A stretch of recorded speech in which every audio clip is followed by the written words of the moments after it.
Today we are talking about the brand new Nintendo Switch Online Plus expansion pack members update that went live late last night in the form of 2 shadow drop Nintendo 64 games, and that's the first notable thing to start off with. I'm not going to say that these are cream of the crop top picks from the N64 library. Extreme G seems to have some nostalgia and hype online around it. I haven't played either one of these titles until today, which we will hop into, but nonetheless it is a notable update because there's actually something of a pattern forming in 2024 so far that I want to unpack in this video while I am sharing some of my gameplay experiences, because there's actually a specific trend that Nintendo has at least somewhat stuck to 3 out of the 4 months so far this year, and we'll unpack all of that. But you can first see the official tweet from Nintendo of America's Twitter, which reads, Extreme G and Iggy's Wrecking Balls are now live for Nintendo Switch Online Plus expansion pack members. Will you take your cyber cycle to gravitational extremes in Extreme G, or race through the towering tracks in Iggy's Wrecking Balls first? So I'll share my initial gameplay impressions on both of these titles and also have that conversation about whether or not we've identified some kind of new pattern for Nintendo Switch Online updates going forward. Before we do, make sure you like, subscribe, and turn on your bell notification to join Sunbro Nation if you're new here. And with that, we'll hop right into some gameplay. Okay, so as mentioned, we're going to load up gameplay for both of the new additions here. I will turn off my camera very briefly so you can see the box art for each of them. As I mentioned, I saw some hype around Extreme G Online. These are both new games to me, both that I did not own as a child. So we'll have to see like how these all actually play and kind of figure that out together. But I will tell you that in terms of what I want to kick off the conversation around the state of NSO right now, and while you can definitely have like the cynical point of view on this and say we should be getting Donkey Kong 64, Diddy Kong Racing, and many other classic N64 games before these you could argue are definitely not like top tier fan classics. It is an interesting thing, first off, before we talk about the pattern that's been forming in 2024. It's an interesting thing, and I'm assuming I'm pressing A to go, or no, maybe that's Z. It actually looks like Z is go. Yes, okay, and I don't know what this deal with the laser is. If you press A, you're actually going to be able to laser at them. I will say one thing. One, we used to have to wait a little bit with N64 games in terms of the announcement and the drop, and now they may still do that for higher profile games, but they also didn't just drop one game, they dropped 2, which I like to see. The other thing that ties in more to what they've done so far in 2024 with NSO, outside of January, mind you, which only got a expansion pack tier update with the 2 Golden Sun games added in at the same time. We did get a little advance notice from that before it actually did become live for Game Boy Advance. But anyway, we have so far every other month outside of that January seen at least a set of games on the base tier and the expansion pack tier, which is one thing that I do like to see, because Nintendo has been very inconsistent in the entire Switch's generation with NSO updates. At one point in time, we could expect at least one new N64 game to be added into the service, and then whenever it comes to base tier versus expansion pack tier updates, they've seemed really sporadic. And the other February, and now granted, February is a little bit different too, because it was part of that rare collection of games where essentially at the partner direct at the same time we got a bunch of rare classic games all the way through, you know, the NES or NES, SNES, and N64, if I'm not mistaken. I don't think there was any Game Boy titles in there. But anyway, we saw that for February. That is still technically a base tier update and an expansion pack tier update, which I like to see. Then we had the same thing happen in March, and now the same thing happen in February, where we've seen at least the base tier of consoles updated with games and the expansion pack tier updated. So if that is kind of what I've been saying in a lot of these videos, if they can stick to at least one round of updates for each tier each month, I think that that's fairly reasonable. Now, you can argue about the quality of the titles and which games you really want to see make it over first before we get to more niche picks like this. And not saying that they're super niche. I actually don't know exactly how niche these games were, but you know, they're obviously not in Nintendo's first party wheelhouse. But you know, these may have been more popular than I realized. But back in the 90s, when these things were coming out, you weren't really like keeping up with Metacritic scores and who said what about game sales and things like that. So it was simpler times back then. But I do really think that as far as I know, these were definitely not like big fan classics that had a big dedicated base around them. Regardless of that, we're sitting in first here pretty comfortably, but I don't know exactly how much longer this race is going to go on.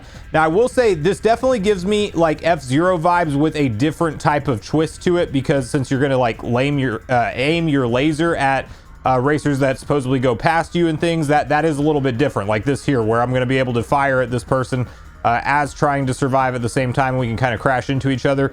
But in terms of the physics, a little bit different than F-Zero, but still kind of similar. So it looks like that's the first round for it. So we'll probably hop into the next game before continuing on, but I'm assuming this is going to be like a continue rank up, try to, you know, obviously win each race. And then I don't know exactly the details of how the gameplay modes coincide and things like that. As I mentioned, this is a fresh experience for me, but we will go back to our game selection screen. Also, quick side note here, playing on the N64 controller, highly recommend you guys that, I know it's a little bit pricey. You still got to spend, I think, a full $50 to pick one up. But if you do have one in stock in your region, which it seems like they've been coming back in stock fairly regularly, at least the last few times I've checked. I could be wrong about that because I haven't checked recently, like super recently, but I have seen it in the past where they've been more in stock. For N64 games, it is just infinitely better to play with an N64 controller, in my opinion. You just, you know, the C buttons and kind of the layouts, they just do not translate the same to modern controllers, and you're using that right analog stick for all of your various different controls. So we have race, battle, mix up, and trial. So we'll, you know, we'll go ahead and we'll do race here as well. We'll kind of see. I'm assuming that's more or less the, we're going to play easy because we're brand new to these games, but I'm assuming that's kind of more or less the meat and potatoes of this game. But well, I mean, you know, of course, you maybe battle mode's actually significantly better. But this one, this is the N64 game that I would really think, like, at least like online, it didn't even seem like people knew exactly what this one was. And I don't know if we can double jump here or what exactly we're doing, but we are falling pretty far behind. So, oh, okay, maybe. Oh, we got a boost with Z, it looks like. So you have to remember how common it was just to use like the Z button for things back on the N64 controller. You don't really use that near as much now. Okay, so I wonder if we could have just gotten there. This is obviously a little bit of a learning curve here, so we'll suffer through this together. But while I struggle here and probably come in last each round, I do want to talk about maybe where we go from here with NSO. And I don't necessarily think that just because these are lesser known picks and they're two Shadow Drop N64 games, that signifies that we're through all of Nintendo's big N64 games. But I do think that it means that we're at that point where kind of anything is possible with the update cadence and which games we get. So you just keep that in mind. We typically see, there's got to be a way to double jump here.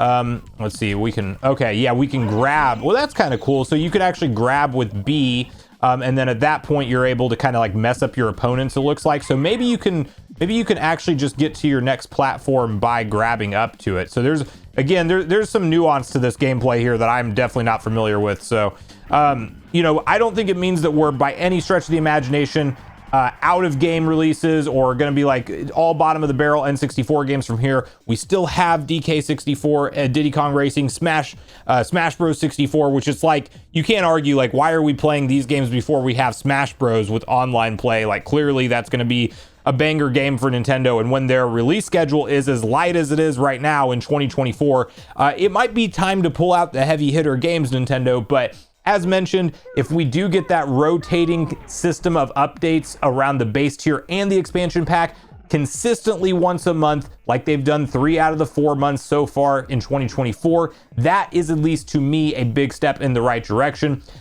Very interesting gameplay perspective on this one. It kind of throws you off the way that the camera shifts around and things, but I could really see this like being the type of game that once you get the hang of it, it becomes that much more enjoyable, because it's kind of already starting to click for me a little bit, like how you have to maneuver the controls and time things and everything. So I can see this being fun and enjoyable, and especially if you're somebody who has like heavy nostalgia for it. You know, not bad picks from the N64 era. I feel like because N64 games, you know, were just visually trying to do everything 3D for the most part for the first time, they inherently kind of have like a more unique look to them. And you know, you might enjoy an N64 game you've never played before more than you would enjoy like an NES or original Game Boy game from way back in the day being added in that you've never played before, because it may have not aged quite as well. I'm not saying this game has aged incredibly well, but it is, I get the gameplay idea and it's a fun enough concept. So